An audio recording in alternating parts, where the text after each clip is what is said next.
Guantanamo Bay, Cuba. The fate of the U.S. detention facility and its 45 detainees now hinges on the soon-to-be Trump administration. In a reversal of President Barack Obama's pledge to shut down the prison, Donald Trump has promised to load up Guantanamo with more detainees. This morning I watched President Obama talking about Gitmo, right? Guantanamo Bay, which by the way, we are keeping open. And we're going to load it up with some bad dudes, believe me, we're going to load it up.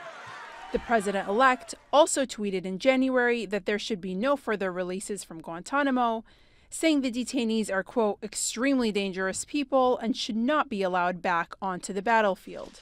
Last year, President Obama made a final push to make good on his early promise to close Gitmo. I don't want to pass this problem on to the next president, whoever it is. And if, as a nation, we don't deal with this now, when will we deal with it? Are we going to let this linger on for another 15 years, another 20 years, another 30 years? Even as late as October, there were hopeful signs for detainees. There is a very positive atmosphere because there are already at this point in time 20 of the detainees that are approved for release.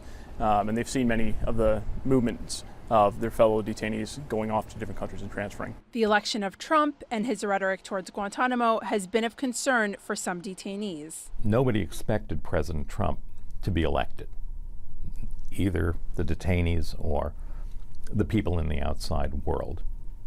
The detainees were quite agitated and alarmed when he was elected.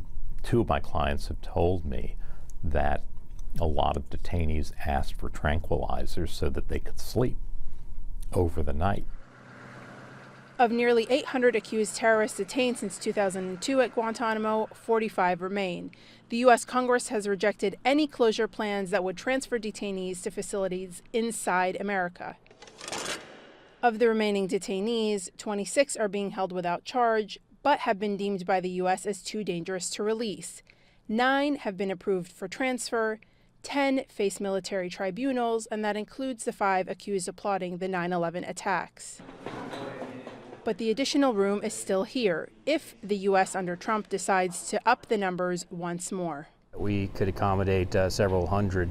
Right now we have just a few in there. While the fates of the Guantanamo detainees are not entirely clear, early indications are that the Trump administration will take a drastically different approach to the controversial detention facility that lies less than 900 kilometers from the coast of the United States. Yasmin Alamiri, CGTN, Guantanamo Bay, Cuba.